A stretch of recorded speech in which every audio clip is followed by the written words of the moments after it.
You have to be willing to make permanent changes. If you're going to make changes, think of it this way. It's not sexy. Can I sustain this for the rest of my life? G'day guys, welcome back to the Corey Boutwell podcast. Today I have on my guest, Martin Silva from Martin Silva Fitness, and he is an absolute stud. Today we get into all things diet and nutrition. If you're ever unclear on what to eat or what to do, there's all the science, all the pump up, all the motivation here to get it. And if you guys don't know, I have a website called CoreyBoutwell.com, and I run the group coaching program called Overcome the Chaos, which helps men who want to be high-performing leaders get out of their own way so that they can go and absolutely crush it. If you're interested in any of that, please just send me a message on Instagram.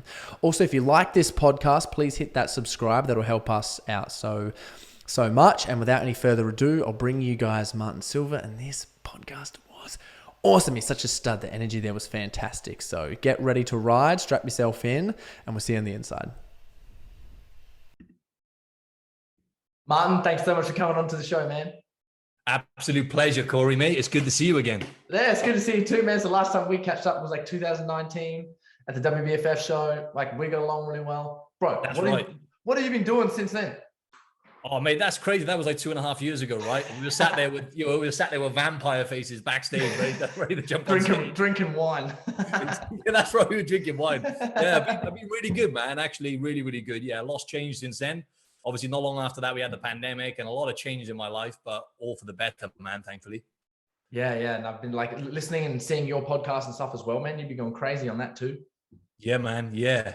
I actually slowed down after the pandemic because I focused on actually, building my business and, having a bigger impact, taking on more clients online and stuff. So I put that in the back burner, and I started back at the end of last year, and I just done like one season, and I've kind of taken not like you, mate, taking my foot off the gas with it, focusing on other stuff, pump one out. And then, but yeah, man, I gotta say, man, the momentum you've had with this podcast, mate, you're doing a really good job, man. Oh, thank you so much for the compliment, man. Received. So what is something new that you've learned recently that you think has been quite powerful or beneficial to you? A lot. If I had to say, I would say it's more kind of mindset related, right? So I feel like it is self-compassion. I think that's something you'll know this yourself, right? Because you're a high achiever. Something I've lacked in the past is self-compassion. Now, don't get me wrong. You have to be hard on yourself, Corey, as you know, at times, right? To get shit done and actually achieve whatever you want to achieve. What I find is I can be my own worst enemy.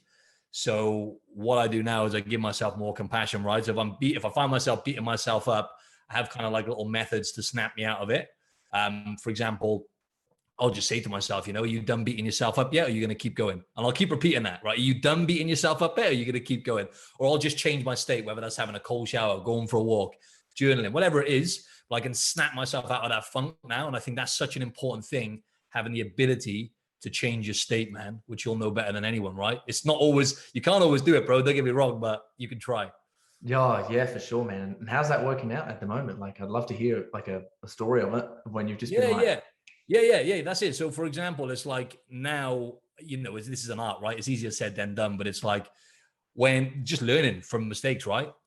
All the failures, all the mistakes you make, like just having the ability to use the rational side of your mind and not let those emotions kick in. So I guess over the years, 34 now, 35 in July, like the emotional intelligence is there's loads of room for improvement, man. But it's slowly been leveling up. So really, it's just having the ability to take a step back and just go, do you know what? Like that's a lesson. You needed that lesson. Like you made a mistake, whether that be business related or whether that be relationship or whatever. Really, can't think of a specific example right now, but yeah, like so many examples, to be honest. But yeah, just having the ability to take a step back. Okay, I screwed up. That's great. That's really good. It's a good thing, right? I've learned I won't make that mistake again now, and I won't potentially make a bigger mistake later down the line. So it's actually looking at that as a blessing, which I'm still working on, you know what I mean? But I feel like that's been a huge part of my growth, just actually doing my best to learn from lessons, raising that self-awareness, whether that's journaling or whatever that may be, you know what I mean? Yeah. When do you find that like most hard to do? Like during the day, week, month, like when is it the hardest to really get in? The hardest. Yeah. Oh, you know what? It's when I feel like overwhelmed, because I've been, taking my kind of business and having a bigger impact, like I said, on people all over the world now with my online coaching program. So obviously I'm building something bigger than me, just like yourself. So when you do that, you can get overwhelmed. But what I've learned to realize as well, to snap myself out of that kind of, whether that be anxiety or whatever, another thing I've learned is like overwhelm is a state we actually put ourselves in. And this is the game changer for me.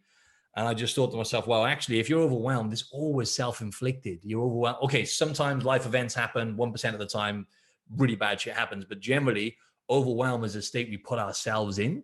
So it's like, well, what am I doing wrong here? Why am I feeling overwhelmed? But that is when I find it harder to snap out of it, when I'm feeling overwhelmed, and I feel like I can't really push forward because I'm overthinking things or whatever that may be, bro? Oh, man. Yes. You can relate to that. You can relate to that, surely, man. You've been juggling, mate. You're like a magician over there. No, same to you, man. One thing I really respect and like admire about you is just like your discipline. Like you've just been so consistent, like with all things, like health, business, how you look, consistently training, like consistently eating well, doing all those things, consistently helping people. Your content is like super consistent, man. And I'm like, man, and especially like the age you look for like 34, 35, man. You look 25, bro. I know you gave me that compliment before, but I was like, just saying back at you, man. You look so good. Hey, bro, you're lucky it's dark in the room. You'd be like, oh shit, if I turn the lights on, okay, I'll take that back. Nah, I'm not taking that back, bro. I mean that. I mean what I said there. But yeah, dude, like, how do you do it? What's the things? What's the secret? Yeah, man. Well, it's like this fat burner I've been taking.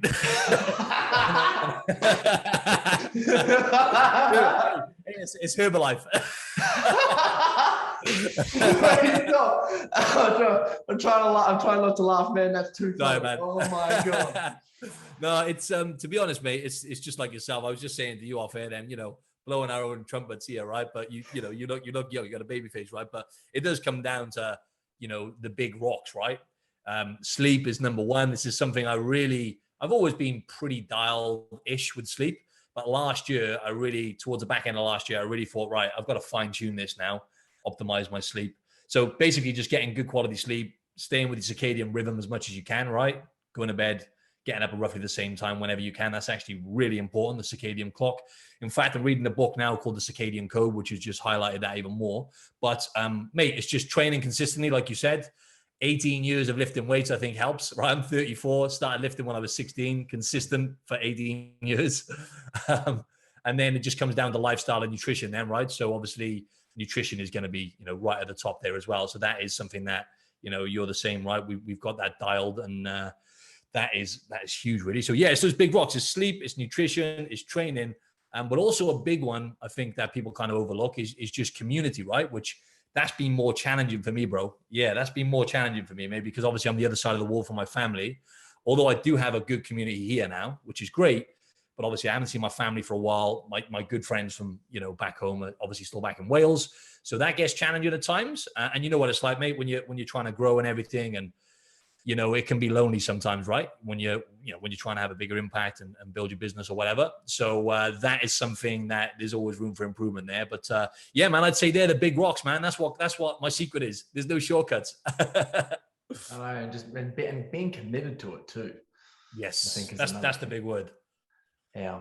Because you see on that note though, you see a lot of people say, and I'm sure you've said this before, I'm going to try and do this. I'm going to try and commit to it and do it. Don't say you're going to try and do it, because that's not committing normally, right? You're telling yourself, I'll try, commit to it. I love that. It gives you a way out. Saying I'm trying to do this, or, I'd like to do that is a way out. Because obviously words have power, man. And if you say, I am going to do this, and then you don't do it, like there's just a thing that goes off in your head, which makes you really doubt yourself and not like yourself, not being integral. Yeah, that's true. Yeah, that's what I think. But bro, like I was actually thinking as well, while you're saying those things, is what is some of the biggest like problems that your clients face? Like some of the biggest problems that you see, like the most common, biggest one that you're like, oh. Yeah, that's a good one, and it comes back to what I just said then, sleep, right? This is a big one, right? and it's hard to monitor this, right? Obviously, online transformation coach, you got to understand that, not always, but a lot of the time your clients are not going to be telling you absolutely everything, right? You've got to accept that, right? Most of the stuff you're monitoring, you're holding them accountable, everything else. But with sleep, it's one of those things where it's so complex and everyone thinks they're sleeping great. Oh yeah, sleep great. Hit the pillow, sleep. Like sleep's not just something that happens, man. It's the hardest thing to discipline yourself with as well. I find like training nutrition. Don't get me wrong, nutrition's like a whole other animal. But over the years now, same as yourself, obviously, consistency, changing a relationship with food and everything else, that's just easy for us now. But with sleep, it's one of those things that you've constantly got to think about that. You've constantly got to put, right, okay, it's now 8 p.m., for example. Am I going to continue working? Am I going to keep looking at these screens, which I know is going to have a detriment on my sleep? Am I going to stay out later on the weekends or whatever it is? And there's a thing called social jet lag, which happens when you even stay awake a few hours. You can't be perfect with these things, but that's the big one. And I find it always comes back down to, Corey, like stress management and sleep. I feel like they're the two big rocks. You've got too much stress coming in and you're not getting enough sleep. That's just a recipe for disaster. Even if one of them's out of whack, for example, you're super stressed out with work, your personal life, then you're trying to, follow my training program on top of that. You got to know when to push and pull. So I feel like they're the two big rocks that you have to constantly try and make people aware of, but it's a very hard one to coach people through because it's not sexy and it takes a hell of a lot of work. But the other one is probably a common one. It's just, to be honest, most of the people I take on, they're already, quite disciplined, to be honest, and they just want to get to that next level. But what I'd say over the years is just consistently hitting protein. Really, it's a simple one. But you know what I mean, Brooks? A lot of people say, yeah, I have plenty of protein. And then when you track, you realize, well, actually, you were hitting adequate protein for 4 or 5 days. On the weekend, you were grossly under eating, right? So you know what I mean? It's like over 50% of people as well. They say this is actually shown in research. They say, for example, I eat 3 times a day.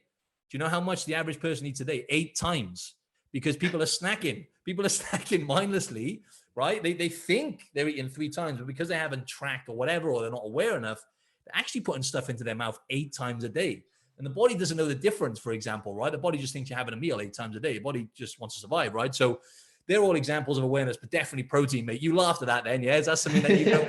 I just had a reflection, just the common question of people that do, I eat so much.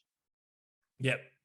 You get that? People say, I eat so much. And then you'll track it or whatever, and you're like, not really. And your protein's sitting at like 70. Exactly. That's right. Like, there's not really eating that much, to be completely honest. But like, they'll eat heaps in one meal. Exactly. Or they'll eat heaps for, they'll do it for like 2 days. And then, as you said, like the rest of the week, it's like, ooh, you're actually under eating there and vastly under nutrients. Well, 100%, man. Yeah, that's a big one. Yeah. Do you see that often? Like, what? I do. It's like, I just eat way too much. And when you actually shine a light on it, it's actually, you're not really eating too much calories. In fact, you're not eating very many calories. This happens a lot, right? You're eating the wrong types of food. So obviously, you're still over. Okay, you are. Okay, I'll take that back. Most of the time, you're not eating many calories through the week. For example, weekend comes around and you've gone from being in, for example, a deficit, a calorie deficit, to a massive surplus. So over the space of the week, you're actually in a surplus or maintenance calories at best. You know what I mean? When people are trying to drop weight, oh yeah, I only eat like, 1,500 calories. Okay. You eat 1,200 in the week. But on the weekend, you had, 3,500 both days when you went out and ate and you weren't really aware of those mindless snacks and alcohol, whatever. They're just examples. But yeah, you do get that a lot. It's like I eat a lot, but really, like you said, mate, in terms of the macros and the whole foods and the quality of the food, it's normally not the best. And then obviously they're not really eating, like you said, they're not getting enough nourishment in a lot of the times, right? It's like those protein and fats, man. It's like you can live with, I always say to people, you can actually live without carbs and survive just fine. It's not going to be optimal. I'm not saying it's going to be optimal. I'm not going to say you're going to thrive like that, but you can live fine and live a good life for the most part. But protein and fats, certain types of amino acids from protein or fatty acids, if you get a deficit in those things or you get a deficiency, that can be really, really nasty. And also I find a lot of people, they are kind of deficient in certain proteins and fats a lot of the times, right? Would you agree with that? Oh, 100%. Crazy. It's not until I started looking into some of the research for micronutrients where I realized like, whoa, there's so many proteins out there. Yeah, exactly. There's so many, and different protein sources all have a whole different protein range. 100%. And availability as well, which is another animal, right? The body's ability to absorb it and break it down. It's like, bloody hell. I know, right? It's I feel like everyone should have sort of, their own personal person to actually really help them through this stuff, because like it's so critically important, and like just sorting yourself out physically as a human, but obviously it's not taught in schools or uni unless you study it. So 100%, bro. Yeah, which is crazy. I had another thought as well. Where I think I'd love to hear like your thought on this. Was when you were talking beforehand, how you got like the two pillars, one of stress, and then what was the other one? Sleep. Yeah, one of stress and sleep is. Hold on, I lost my track of thought for a second. Then That's right. I had a good question on this. Damn it, I lost it. It'll come back to me. That happens to me all the time when I'm interviewing people, because you're trying to take it in, and then it's like I've said something else, and then you've got like 5 minutes to memorize it. I do that all the time. Yeah, I took a mental note, but it disappeared. Or something on like the just the about overdoing with the stress. I was saying, adding fuel to the fire by doing more. You got lots of stress going on, and then sleep, coming away from electronics before bed. You know what I mean? But yeah, sure, I'll come back to you. Yeah. But anyway, what is, for someone who is sort of at that point in their life where they really want to start investing in themselves, if they're to get to that position where they're like, oh, cool, like I'm starting to do well in terms of like business, career, success, I'm like, oh, cool, starting to get this stuff done. And then, I remember what I was going to say. Yeah, I knew it'd come back to you. When you were talking, I knew it would come back. I remember what I was going to say. So like, what are your thoughts on, like, because I think working on your body and like being able to train and being able to eat and build a body that you really like is a privilege earned to the people who have got a good foundation of sleep and stress. What would you say to that? Yeah, I like that. It is. But in terms of a good foundation, it's like one of those things where it's forever changing, right? It's like you can have, because life just gets in the way, doesn't it? But yeah, I totally agree with you. So if someone wants to really, I know exactly what you're saying now. So if someone wants to really, because ultimately they're the big rocks, sleep and stress, for example. And then when you look at like training and nutrition, like sleep is the foundation, right? We all know that. But a lot of people don't kind of take that seriously enough. So they think, right, diet, training, I've got to sort those two things out. But if you're not optimizing your sleep, even one night's poor sleep, for example, as you all know, Corey, can literally it will completely change your hormones, right? So, you're much more likely to make poor choices with food. Certain hormones like leptin and ghrelin, even after one night's sleep, leptin, which tells you you're full, right? That can be decreased by like 40, 50%. Ghrelin can be up to like 30, 40% or something like that, which is the hunger hormone. So it just goes to show even one night's poor sleep. So yeah, ultimately having those things taken care of and just having like, I guess, coping mechanism, because ultimately when it comes to stress and your emotions, if you can learn how to control your emotions, this is I'd say the most important thing, having coping mechanisms in place to manage your stress, which is not turning to food, right? Because most people, if you control your emotions, right, if you learn how to have mechanisms in place, whether that be, I think I mentioned this at the start, finding ways to change your state when you're stressed out or whatever that is, and not using food as a drug, right? Because ultimately, we're facing an obesity epidemic, people are sicker than ever. Lots of people are using food as a drug, right? We can look at that however we want to, but that's the reality of things. So if you can control your emotions, you have coping mechanisms in place, when you're bored and you're doing a tedious task at work, and then you just snack in to get you through it, which is very common, right? Or when you're stressed out or you're feeling lonely or angry and you turn to food, right? Because it does give us an escape, right? It's a form of escapism. But that's a vicious cycle, right? So ultimately, I feel like learning how to control your emotions and like I say, journaling or meditation, or just exercise, going for a walk. It doesn't have to be complicated stuff. Going for a walk in the morning, hydrating and going for a walk before you eat, for example. Just having that awareness to actually, learn about what real hunger is, I think is really, really important. So ultimately, when it comes to building a good body, going back to your point and getting into the shape of your life, it always comes down, it's less to do with the mechanistic side of things, which is basically calories and macros, which is obviously the important thing with body composition. But you're not going to be able to be consistent with those things, like we said, unless you work on the behaviors. That's what it comes down to. It's like, why am I eating these foods, right? How do certain foods make me feel?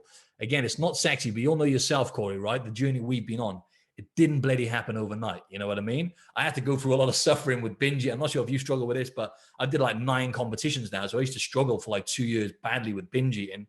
And to overcome that, I had to go through a lot of pain. I had major gut issues, which I still struggle with now. And I'm over it, but I'm not, because my gut issues still come back. But now I'm in a place where I eat 100% whole foods. I don't crave any processed foods.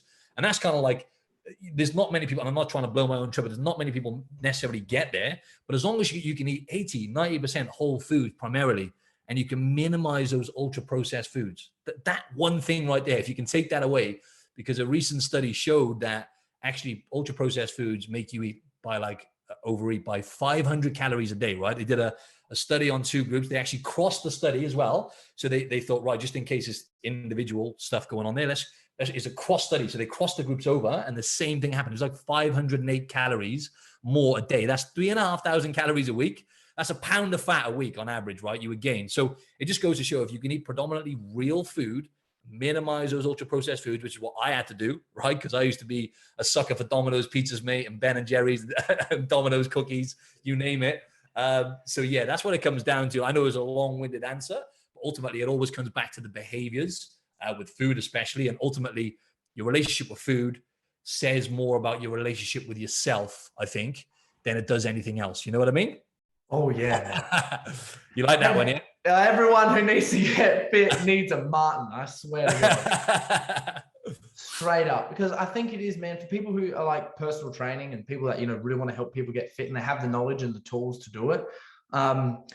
It's just a so much bigger process to help motivate people and help them understand all these lessons so that they actually do it and that they actually implement it, which I'm sure you struggle with all the time. And as I was thinking, when you're saying with the whole foods and stuff, I just thought in my head, I was like, if I was to give advice to someone, I'd be like, because I think, how do you not eat whole food? How do you not? Because if you go to a supermarket, you go to any supermarket, you got your fruit and veg there, but how tempting is it to buy? I know. 100%. Bro, I was going to say, I said this to my clients the other day, a little trick. Don't go to the supermarket when you're hungry, right? I don't know if you've done this.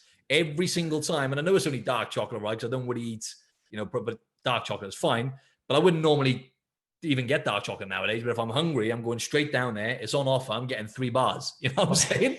So going to the shop. But it's a good point you made. It's such a good point because literally you're looking at about what, in reality, 10% of the store is like whole foods, fruit, veg, good quality animal sources. And then the rest is just like, you probably got about like 40% processed foods and then all the rest is whatever else is there, right? You know what I mean? I know I'm just throwing random numbers out here, but... But the rest of it's just marketing, man.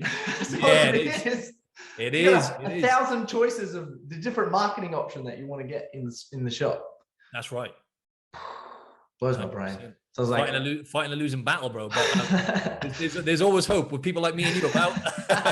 We're trying to. That's why we're putting all this good message out. That's why we're here on this podcast, man. So thank you for coming on. Mate, it's a pleasure, man. I'm loving this. Dude, so another thing I was thinking as well is, what you can do, which I just had this thought, man. I'd love to hear you add on to this because obviously you want to support the local people. There's huge global companies all over the place. They've got heaps of money. All their marketing sorted. They're great. But I always just feel sorry for the little guy, not the market. It's got a little market stall selling their stuff, and it's $2 more per serve. I know. If you just went to the markets instead of the supermarket, you're not only contributing to someone's life, helping them and sharing just that good moments, but then you're buying that good quality stuff as well. That's a good point, man. Yeah, that's a good point. What are your thoughts on that? Yeah, I love that, mate. And I actually do that myself, to be honest. But just a little quick insight into now we're speaking of nutrition. I now eat an animal-based diet, right? So up until about I said about my gut issues, right? So up until about a year and a half ago, I was the guy, bro, who could eat bowls of broccoli and cauliflower, loads of olive oil, salt. And I could just eat that on its own. I would normally have meat on the side, but I could just eat that. I actually enjoyed eating vegetables. But this is not I want to be clear with what I'm saying here. I'm not demonizing vegetables and saying don't eat vegetables at all. What I'm saying is some plants are more toxic than others. This is a fact, right? So plants have built-in defense. Anyway, without going too much into that, now the majority of my food comes from the butchers, right? So I go to the local butchers and I make sure it's good quality, grass-fed, grass-finished, meats, top quality from a local source. And yeah, so I spend a lot of money there, and obviously that's a local butcher. But I don't really go. That's a good point, though. I need to because there's a market here. Actually, there's one in Bondi here, just to go and get my fruit and stuff. I should just go there. Actually, I didn't think about that, man, because you are actually, and it's better quality. It's locally sourced. I don't know why I stopped doing that. It's a really good point, actually, bro. Because ultimately, we're giving money to these, like you said, these big, massive corporations, which are already like Woolworths, for example. What's that? Like the richest company in Australia, probably. You know what I'm saying? It's got to be in the top 5. Yeah. It's got to be, isn't it? And you go. It'd have to be. Exactly. And it's just convenience, isn't it? You just go there and That's the thing. We want convenience as well, don't we? Because it's like, I'm already thinking now, Bondi Market, just like a 20-minute or 30-minute walk away. I could go there, come back, but then fruit doesn't last long, bro. You know what I'm saying? It's like a couple of days making excuses. To walk back. yeah, exactly. No, but even just getting coffees and stuff, right? I can make coffee here, but I'll make an effort just to get coffees from the local places as well. You know what I mean? Yeah, dude. And I think like, yeah, just the whole convenience of it. Like for me, like I had some losing battle, man. Sometimes I find myself in the supermarket and I'm like, oh, I'm here. Just so easy to get now. Oh, well, sorry, I needed like this other thing. Yeah, exactly. 100%. How's the whole meat, like sort of animal-based diet going for you, man? And what sort of shifted you to go to it? How do you feel on it? I'll be honest, bro. Like I'm thriving, man. I feel on top of the world. I'm not gonna lie, because up until it was probably must have been maybe about 18, maybe a bit longer than that, about 18 months or longer ago that I switched over. So long story short, do you know 180 Nutrition? I don't. Damn. Okay, 180 Nutrition. They're probably one of the biggest supplement companies in Australia, but they're all whole food, real. It's one of the only companies where it's all top ingredients. Anyway, I'll have to check them out. Check them out. Thank you. Check them out, my man. But my good friend, my friend Stu, he's got a really good podcast as well called The Health Sessions. Stuart Cook. I'm actually friends with him, so I've been on his podcast a few times. And anyway, basically, I had him follow one of my training programs, and he turned up for a podcast once, and he was just stacked. And I'm like, okay. I go, what's your secret? He goes, obviously, I've been following your program. That's one thing. But he said, I fixed my gut, basically. And I'm like, okay, what did you do? And I was on the fence because I've been, following Dr. Paul Saladino for a long time, Dr. Paul Saladino. So I've been following him for a long time. And I've been kind of on the fence. I'm like, this is really irritating now, Corey, right? Because I'm healthy. I'm dialing everything in. Yet most days, I've got major issues in my gut, man, which we all know how important gut health is. It's one of the most important things.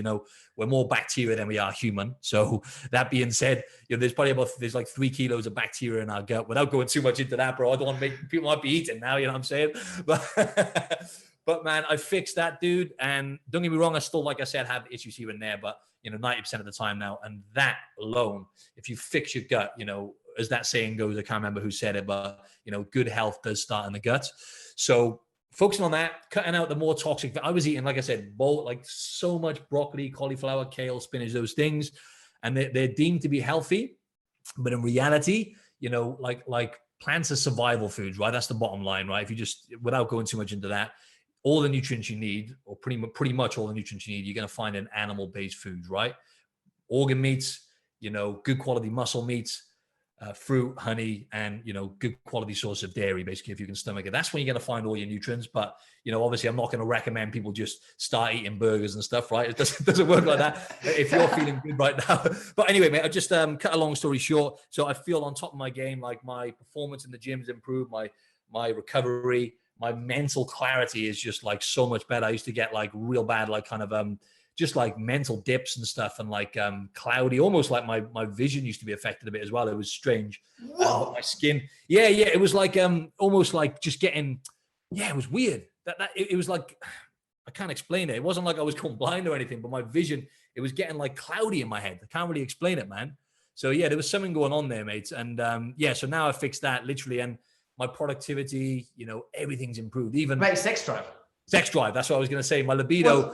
I mean, it wasn't really an issue before. I want to put that out there. You know what I'm saying? It's definitely gone to another level, man. Which is good and bad. I think it's obviously pillar of masculine health is obviously to have like a really strong sex drive. When when that's sort of going, you're like, well, I got to sort some stuff out. I don't need to work on myself. There's something going on here. Definitely, bro. But no, it's been a game changer, man, 100%. But I even had this belief in my head about beef myself, right? It's like, we've been kind of conditioned and bombarded with, meat causes cancer.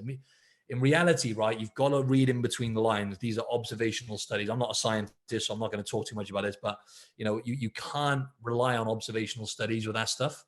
And that's another conversation. But like, people who do these studies, like the average person, they are not eating grass-fed steak and asparagus, bro. Like, let's just be honest. Like, most people, and that's not to make people, but most people are eating processed meats, whether that be burgers or hot dogs or whatever. And even if they're eating, it's never normally going to be top quality, and they're never normally people who are necessarily healthy, right? So long story short, I even thought beef was bad for you. Like, and I had this thing, I can't eat too much beef. Now I eat heaps of grass-fed beef, mate, because most of the nutrients you need are going to be in good quality sources of beef. And I wouldn't recommend just eating just beef, by the way. I want to be clear.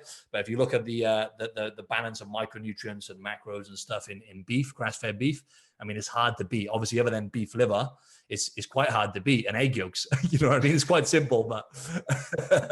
And then put a little bit of carbs on top, honey on top. Exactly. But what about cholesterol, though, Corey? This is one I get a lot. But what about your cholesterol eating egg yolks? Maybe I shouldn't eat eggs. You know what I mean? You answer that question for me, bro. You're the master.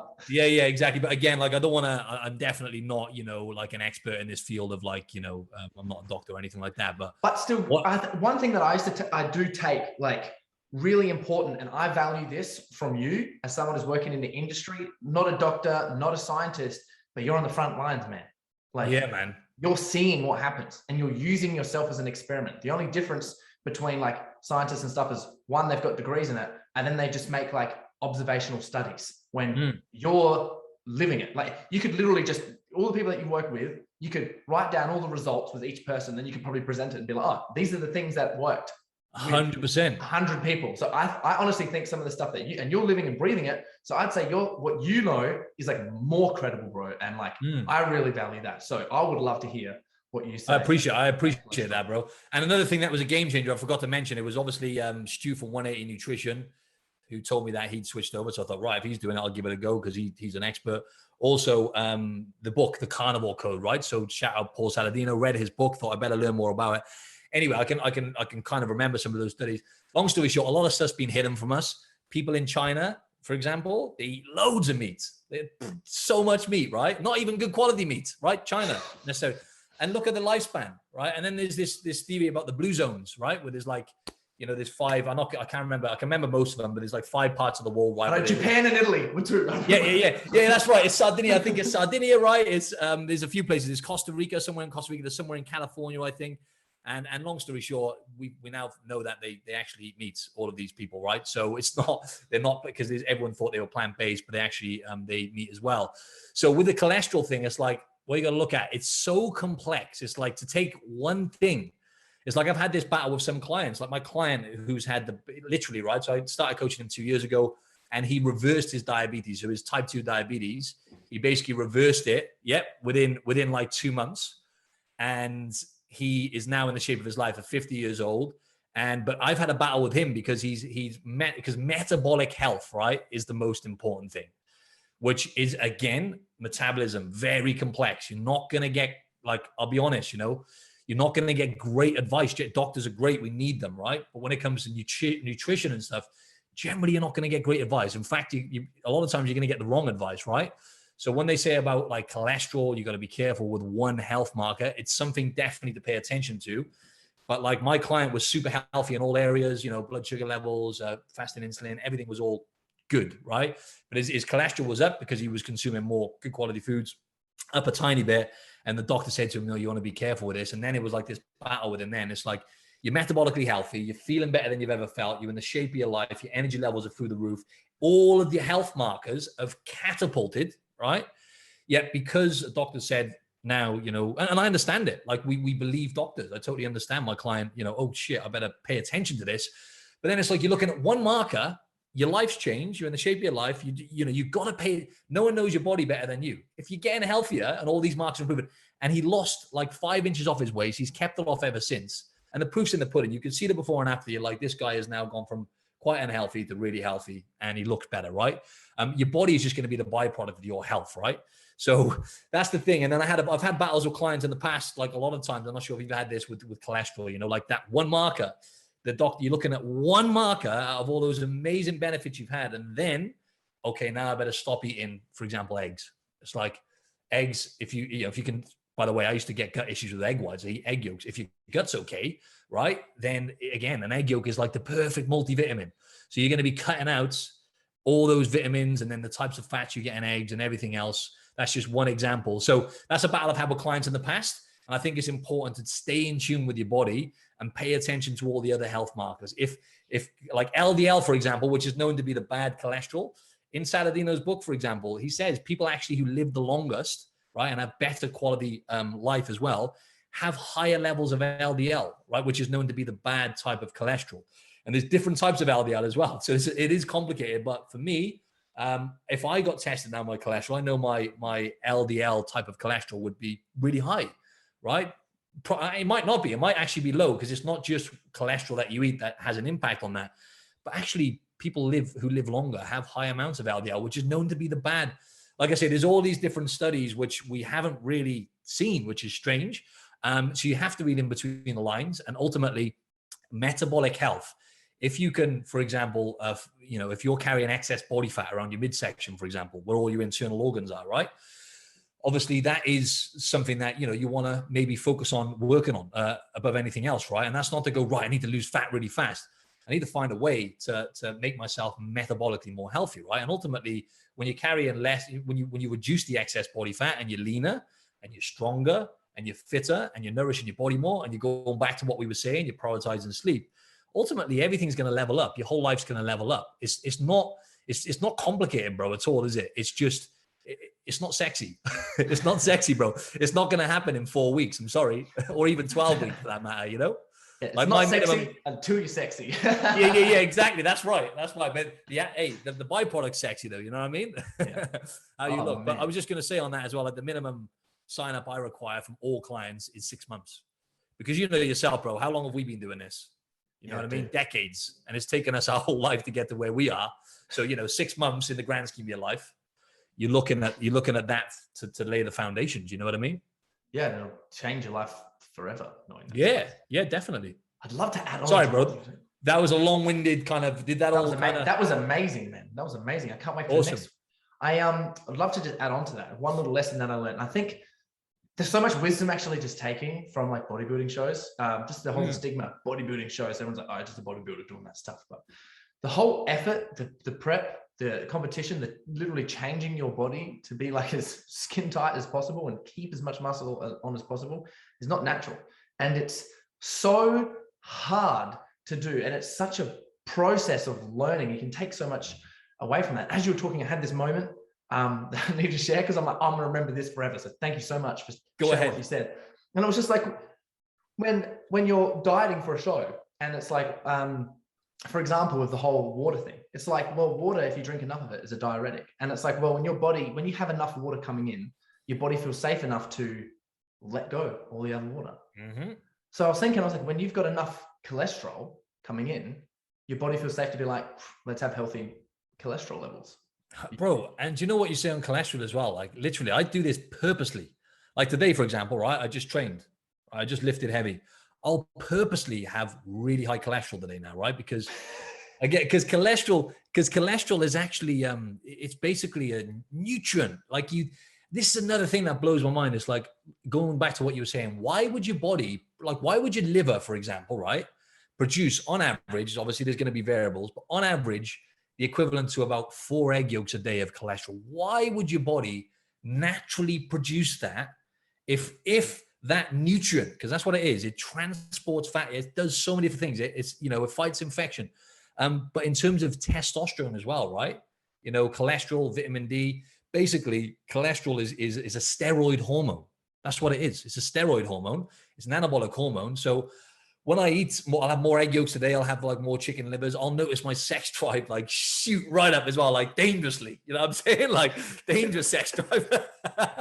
But when it comes to strength gains, mate, and recovery, like cholesterol is a really important nutrient. And anyone who's listening who enjoys lifting weights, try that and report back to me. Try having more egg yolks on the days you lift weights, for example. Yeah. Or just eggs in general, eggs, the whole eggs, chicken livers, beef livers. Try and boost your cholesterol up. And tell me what happens. You'll get stronger. You'll notice your sex drive go up. And if you combine that with like, some sunshine as well, mate, it's lights out. I love that. Do you have any is there any practical things that you like to combine in terms of like recipes or foods where you're like, this is just a little power bomb of, this is so good? Yeah. There's a few things actually, and a lot of people find this quite boring now. But for me, it's good because I want to take away everyone who's listening. It's like, make sure you listen to this right now, because these little things are like working for Martin and his clients, and they're working really well. So I would encourage everyone who's listening right now to try at least one of these things. 100%. And don't get me wrong, this is another thing I wanted to say as well. People have beliefs, right? So when it comes to that animal-based diet, right, you can imagine how that goes down, because we've been inundated with propaganda from like, you know, the vegan world, right? So it's been demonized. Like I said, red meat, everyone's conditioned to think those things are going to kill you, right? The most, basically, long story short, the most nutrient dense food you can eat, which is crazy to me. But so I'm going to be upfront. Like, obviously it is a process, you know, and I don't say to my clients, right, every single one of you animal-based diet, because we know everyone's completely different, right? Anyway, you know, everyone's different. Everyone performs differently. But long story short, the majority of people would thrive from eating an animal-based diet. Like, they just would. It's just, you know. So for me, like, I just wanted to say that as well. It's not like I get all my clients to implement straight away. And for the foods I kind of eat as well, is like, you know, some people might find it boring. I love these foods. So for example, meat. Like, do you like the taste of steak and ground beef, my man? Oh yeah. Bro, how good does it taste? Oh yeah, dude. You know, burgers as well. Like, you know, some grass-fed burgers here and there, bro. Yeah. You know what I mean? Oh, dude. Nothing beats like a grass-fed steak, like a Scotchy. Like, Scotchy. Yeah. That's another level. That's another level. Mouth pleasure, bro. T-bone. I'm a sucker for a T-bone, man. I got a T-bone after this. You get like a T-bone, and you know, you look for that, like, where the side that the Scotch are on the T-bone, you try to make sure that that's really big. Yeah, 100%. I just lather it in salt. 100%, bro. And that's a good point as well. A lot of people don't eat the fat, right? Most of the nutrients you're going to get a little bit of cholesterol, but you're going to get, you know, your omega-3s as well. Like, you're going to get a decent hit from grass-fed beef more so, I believe. You're going to get more, and you're going to get, you know, the CLAs. You're going to get all these different types of fatty acids from the actual fat on the meat. So I find a lot of people, and there's a reason why, for me, it tastes delicious. A lot of people don't like the taste of it. But basically, eating the fat is where you're going to get most of the good fatty acids from, right? So that's just a little thing. But yeah, so like now for me, I eat mainly ground beef. I ate so much meat, it was getting to a point where I was spending so much, bro. It was getting out of hand. You know what I'm saying? Like I said to you, I live in the eastern suburbs of Sydney as well, right? You can imagine how much I pay just to, you got to draw the line somewhere, bro. You know what I'm saying? I was eating like 2 Scotch fillets a day, bro. It was getting out of hand. You know what I'm saying? I was going to be bankrupt. So basically I eat mainly like ground beef now, or beef mince. But like now, for example, it's like a treat now. I have like a T-bone steak maybe 3-4 times a week. T-bone steak, egg. The reason I have just egg yolks, like I said, egg whites can be problematic on the gut. Most people are totally fine. Contains a toxin called avidin, which can be toxic on the gut. So I don't have egg whites. I have yolks. So I'll have like T-bone steak, egg yolks. I'll cook that in beef tallow. So beef tallow is like the fat from organ meat. Where do you get your tallow from? Butchers, mates. Can't get that from They just got it at the butchers? Yeah, some of them won't. Some of them will. Yeah, beef tallow is the one, my man. Definitely. 100%. Mate, you make my day. You just made my day. Get that beef tallow, mate. And obviously all the types of fatty acids you're going to get in there, mate. Obviously, it's derived from organ meat, right? So it's going to be nutrient dense, man. And it's got a really high smoke point, yeah? So you can just cook that shit. Yeah, man. This is the best day ever, man. Exactly, mate. Exactly. Oh, so you learn something new every day, man. Beef tallow is the big one for you today. At the butchers, guys. Everyone who's listening, tallows at the butchers. Sorry, please continue. Oh, no, that's all right, mate. No, beef tallow, I'll cook it in beef tallow. I love ghee oil, man, but I don't know about you. Can you eat like butter and ghee? Like, are you okay with dairy? I can eat ghee, bro. Oh, bro, I can eat it out of the jar. I love it. But the thing is, like I say, with my gut, it's ridiculous, mate, how like sensitive my gut is. It's where I abused it with all the binge eating, I'm sure it is back in the day. But anyway, so like dairy, it's just hit and miss. So I have beef tallow. I'll cook it, a T-bone steak in beef tallow. Plenty of salt. This is another one, right? That's being demonized. Salt and sodium. It's an essential nutrient, right? If you're eating a lot of processed foods, or I'll be honest, if you're eating takeouts all the time, you're going to get copious amount of sodium. Like if you eat a takeaway meal, for example, you're going to get like 5, 6, 7 times the amount of salt in that meal. So you're probably having enough sodium, but you're not having the right types then, right? Because like pink Himalayan salt, or one of the best one I've just actually ordered now is Richmond red salt. It's a type of sea salt. It's got like 60 or 80 different minerals in them, right? But sodium as well is an essential nutrient. If you're eating mainly whole foods, you need to be salting the shit out of your meals, right? I have like, for example, when I train, I fill this up with a supplement that I use, which has got salt in it. So anyway, I'll salt the shit out of my meal, basically egg yolks, T-bone steak, avocado normally. And that'll generally be my first meal. Sometimes I might have a little bit of dark chocolate or something after that. So that first meal is always super high in protein, fats, and low in carbohydrates. It's never normally higher than about 35 grams of carbs. And that's not through where I've got a problem with carbs. It's just protein and fats, like I said. Generally, I'm probably putting my body into potentially like ketosis or whatever it is. I'm not spiking my blood sugar, right? So I'm not having hardly any carbohydrates. So then that meal, because so much protein as well, dude, I'm having like 100 to 150 grams of protein in one hit for that first meal. It's a copious amount of meat. So it'll be T-bone steak and beef mince, probably, or beef liver. Yeah, it's a copious amount. Like it's not normal for the average person. And my digestion is fine with having really high protein most of the time. So yeah, I'll have that. I'll be full all day, bro. I'll be full. I was saying to my clients the other day, I'll be full for like 5, 6, sometimes 7 hours off that first meal. And then I'll have my carbohydrates in the evening then, bro. So I'll go back to meals that I really enjoy. Then I'll have my, we all love carbohydrates and fat. Let's be honest, that combination. And that's what they do so well, bro. This is where they've got us by the balls, man, with the way they engineer ultra processed foods, mate. They've got that perfect ratio of fats. I think it might, don't quote me on this. I think it might be a 1-1 ratio of fats and carbs, I think. So in terms of the amount of like calories in each one, you've got a 1-1 ratio roughly. Then you've got the salt as well, right? A little bit of salt. So you've got that sugar, the fat, and the salt together. Highly palatable. It's lights out, bro. If you're eating those foods regular, you're on the back foot, man. Like I said, I used to struggle big time when I used to eat processed foods. So I was just going to say then, so my thing now, so in the evening, I'll have another, I'll have bone broth as well. I have bone broth probably like 3-4 times a week. Yeah, man. But basically then, long story short, mate, in the evening, I'll have another meal, which is like, meat. It might be red meat again. It might be salmon. It might be beef liver, some type of organ meat with whatever else. Like I might have some rice this evening because I trained. Then my lovely go-to little dessert in the evening, right, mate? Nature's dessert is fruit. I'll just have coconut yogurt normally with fruit then basically. So like it'll be like berries or banana, dates, that kind of stuff. I'll have that. And then, mate, that's beautiful. Sometimes I'll have like these buckwheat rice cakes as well, mate. So I'll layer, rice cakes and bodybuilder, mate. We've got a theme for them, haven't we? So yeah, man.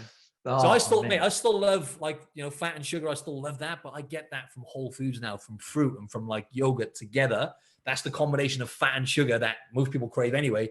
But the difference being when it's whole foods, it actually keeps you satiated. Ultra processed foods are engineered for you to eat the shit out of them. They don't care about health. It's just about making you overeat and selling product. Bro. And that's why you are like in the best shape of your life and have the most energy ever. And I love it. The energy's a bit too much. That's why you feel so good, man. That's why you feel so good and you look so young. My God, everyone, take a page. Go see Martin, everybody. What is this? Go see Martin. I'll sort you out. Thank you, bro. There's one little tip that I wanted to share with you. What I've been doing recently is literally just like, it's really cheap little hack, and I'm doing it for breakfast at the moment. I'm like, this is awesome. And I mix either just a can of tuna and either like mussels or oysters. I just wash the oil off. Nice. Oysters. Yeah, I just mix it with tuna and I cook them together, and then I like mash it with like often to mash it is some avocado, and I'll put like a little bit of coconut aminos or like something like that, or a bit of Worcestershire sauce on top, and like some lime, and I'm like, dude, that's the bee's knees. And talk about libido. Libido and overall health, mate. Oysters, man. They're aphrodisiac. But talking about we were saying organ meat, also shellfish, right? Like organ meat and shellfish, the most nutrient dense foods you can eat. Oysters, especially, man. Like literally, you can have like 2 or 3 oysters and have like your zinc hit for the week. You know what I'm saying? And like iron and stuff as well. There's no wonder. That's your secret, and that's your secret. Yeah, it's the oysters, man. That's your. I've been trying this. This is new. This is a new secret. This one. You got to be raking it in, bro. If you're having oysters for breakfast, you're doing too well for yourself. Oh no. So I just buy the ones from the shop. So roughly, like a can of tuna is like $1.80. Yeah, and then the oysters are like $2.60. And I just put them together, and it's like a big hit of protein. Hang on a minute. $2.60 for how many oysters? Oh, it's just like your little packet tin, like the tin packet, man. Oh, got you. So oysters in tin. Got you. Yeah. So not fresh. I was not the fresh bad boys. Bro. I wish. That's doing to you with all the. Bro, that's making it rain. That's making it rain. You know what I'm saying? No, so just get the canned oysters. The canned oysters, canned tuna. But now I'm going to cook that beef tallow, and I just have a recipe for winning. Lovely, mate. You're sorted. So thank you for that. That's a pleasure, my man. Pleasure. Do you ever? I'm just curious, bro. Do you ever eat organ meats? Oh, dude, I have heaps times. I haven't so much recently because I've just been. At the moment, I've like had a little sort of break from like really dialing in because I start prep in a couple of weeks. So I'm just kind of letting myself soak in whatever before I'm just focusing on eating nutrient dense foods to keep me going all the time. Hence why the oysters and the tuna. And my goodness, one of the best things I made for organ meats is pate.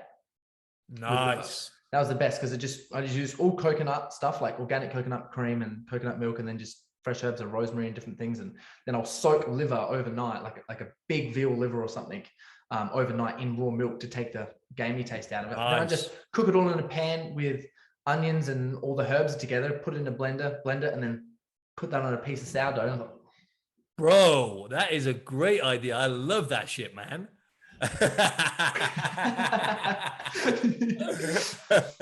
Yeah, dude. But yeah, how do you go with eating organ meats? Because I haven't been eating them too much recently. Like I have a lot of bone broth. I have like 1 to 2 to 3 serves a day to get my nutrients up. Nice. Do you make that yourself? No, I just buy Best of the Bone. He's a guy, like, I love the brand, Best of the Bone. And this isn't like a plug, but if you're going to use my code, please start kidding. But seriously, I really like this stuff because it all comes from like grass-fed farms around Australia. There's a few farms in Sydney. I had a meeting with the other day. A few farms in Sydney, a few in Queensland. And then they just have this like factory where they have this old school method where they just boil down the broth and the marrow in the bones, and they do it where they don't heat it up too high, and they don't use any high pressure stuff on the bones, and they cook it over like a 72-hour period, put it in jars and send it away. And sometimes, what's really good is sometimes a little bit of air gets in the jar. People get jars and it's got like a bit of mold in it. And I'm like, that's a good sign for me. They just refill, they'll just resend you the jar. Like, oh, sorry, like something must have happened. But that's a good sign because it's like, that's real food. And like normal food, you buy an apple, you leave it for too long, it's going to get moldy. Like you leave a piece of fish out, it's going to get gross and moldy. It's the same things, it's like super real and it's really good. And I'm just really focused. My main goal is hit all my nutrients for the day. So I'm 2-3 bone broths on my, it's all my vitamins. 100%. And talk about gut health, man, collagen and the types of amino acids you get from that, mate. That is the one, bro. Yeah, 100%. Yes. How do you cook organ meats? Do you eat it often? There's a certain way. Yeah, I basically just chuck everything on the pan, mate. At the moment, I live in like a studio pan. I haven't even got to be honest, I haven't even got an oven. I just do everything on a gridiron pan. So obviously that's another little insight as well for people, those non-stick. I don't want to make people think, oh shit, I got to change 500 things at once. Like, you know what I mean? If you can pick one thing, if you take one gem away from this podcast and implement it, just going back to what Corey said, that implementation is key. You can have all the information. To any of the listeners, I feel like a lot of people go wrong here. They have all the information and you feel like, I'm reading loads of books and you feel like you're being productive, but it's the implementation, which is the important piece, right? So I just wanted to talk about that. But yeah, any non-stick pans, if you're using those non-stick pans, it's one of the worst things for consuming those plastics and xenoestrogens, because they have like that film coating. Well, I was using one for ages, right? It was only last year I bought a gridiron pan. Great investment. So I use that for everything now. I only eat 2 meals a day, bro. So I fast. I have 1 or 2 meals a day, right, bro? I wouldn't recommend this to people because I've been doing jiu-jitsu. What I do is I fast in the morning. I don't like to eat before. So on the days I do BJJ 3 times a week, I'll just have 1 big meal a day. And so I have 2 meals a day. I fast in the morning. So I just chuck everything I cook on the pan, bro. Organ meat I chuck on there as well. And yeah, mate, it's real simple to be honest. Because I don't really, like I said, I don't eat vegetables anymore, right? I just eat fruit, eat the less toxic kind of plants. So that doesn't require any preparation. So it's really straightforward for me, you know what I mean, bro? So not everyone's got that luxury, you know what I mean? But yeah, man, I keep it really simple. But just for the listeners, right? When it comes to beef liver, for example, if you could eat like, say, 250 to 500 grams of beef liver a week, right? You're going to get most of the micronutrients and stuff like that you need. You know what I mean? You're going to get like enough vitamin A for the week. You know what I mean? In fact, you can actually have too much vitamin A from beef liver. That's how nutrient dense it is. So it doesn't have to be a huge amount. And a little trick as well is what works with clients. Most people don't like beef liver. Like you said, the beef patty thing is great.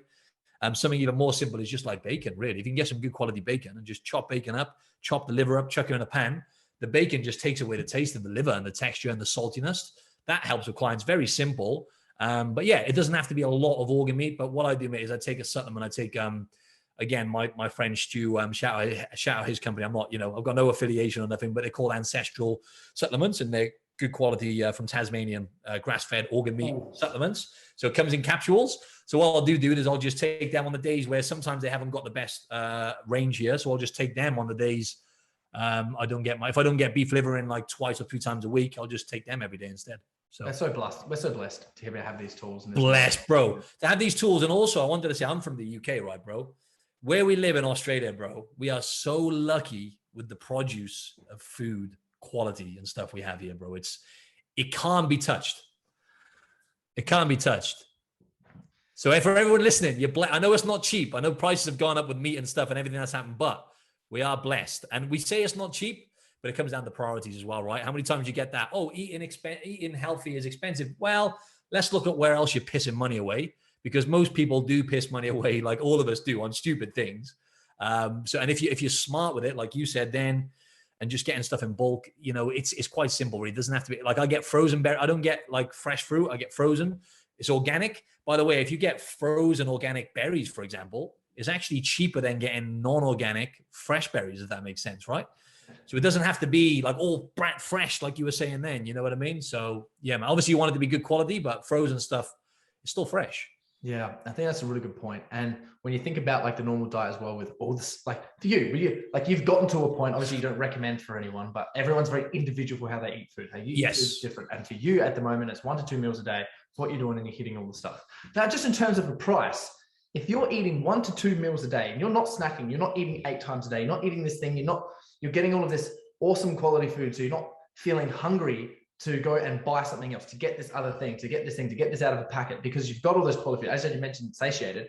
One, you're way more productive because you're spending less time cooking during the day. Bro, that's a massive one. You're spending so much less. You're spending less money, bro. 100%. So you can afford to eat stuff because you're not wasting it on anything else. So exactly, bro. I'm not going out. Those partying days are long gone now, bro. it takes a long time to get there, though, and that's that's the goal that with understanding is it's a slow process. Any sort of change in behavior, I think, takes ages to integrate. So definitely, thank you for being that person that's leading the way, man. That's all right, bro. I'm doing my best, man. Like you say, we're on the front line, right? So we got to do our best. You are. So, dude, for all the listeners, man, huge thank you for coming on the show. For all the listeners, where can they best find you? Mate, it was an absolute pleasure to come on, man. It's really good to catch up with you as well after the 2.5 years. So yeah, Instagram mainly, mate. So just at Martin Silva Fitness. So Silva spelled Silva. All right. So Martin Silva Fitness. And then my podcast is Optimize Your Body. So you'll find that on all platforms. As I say, there's still hundreds of over 100 episodes on there, but I put that on the back burner for now. But there's still loads of great content on there. And then I guess you might as well just check out my YouTube as well, Martin Silva Fitness. But Instagram is the main one, at Martin Silva Fitness. Yeah, I love that. And what I like to do is for everyone who has everything is linked below in the show notes, guys. But I like to do is you to challenge all of the listeners with one thing that we've talked about in this show, because obviously, as you mentioned, it's all good to learn everything, but it's not to take action on something actually happens. So if there was one action to take, just one thing for everyone who's listening at the moment, for when they can stop listening to this, they can get into the kitchen, or they can may not be getting to the kitchen. It could just be something they can do today or could do this week, that you'd like to challenge them to do. Love that. That's awesome, bro. So did you want me to engage or anything? Did you say, was that more for the listeners, yeah? No, that's for you. So one challenge to give to everyone. Oh, sorry, bro. I thought you were talking to the listeners then. My bad. Yeah, I got you. Yeah. You're like, come on, bro. Speaking to you. Maybe the too much cholesterol is screwing your brain up. Okay, yeah, man. So if one thing to implement, right? So one takeaway. We covered a lot of ground, right? So one thing to take away and implement. There's so many, right? But what I would say is, just like Corey said then, I think the most important thing is everything's going to come down to behavior change, right? You have to be willing to make permanent changes. If you're going to make changes, think of it this way. It's not sexy. Can I sustain this for the rest of my life? If you're going to make a change, not everything works. Like, don't get me wrong, you make some changes with diet, it might not work for you. But generally, when you're making changes, like, for example, I'm going to consistently eat more protein, right? So let's hit a certain target and let's do that. I'm going to do more steps, or I'm going to prioritize my sleep by, coming off my phone 90 minutes before bed, drinking X amount of water, whatever it is. The problem that most people make is they try and change too much at once and they end up back to square one, if not worse. That's what most people do, right? That's why over 90% of people gain all the weight back they lost, right? Because they haven't made permanent behavior changes or permanent lifestyle changes. So one thing I wanted to take away is think about, right, I'll make one change at a time, right? 1 or 2 changes at a time. Be consistent until you start feeling the benefits of whatever that change was, right? And you feel like you can just do that as part of your lifestyle. It's like almost becoming second nature, right? Then move on to the next thing. Right, I've locked that in now. I'm consistently doing X amount of steps, or I'm consistently drinking this much water. Now I'll move on to the next thing, right? So it just don't complicate things. Implement 1 or 2 things at a time. Be consistent, however long that takes, right, to cement that habit in. And then you can add, and the compound effect will be astronomical, man. I love that, bro. Thanks so much for coming on to the show. Thanks, mates.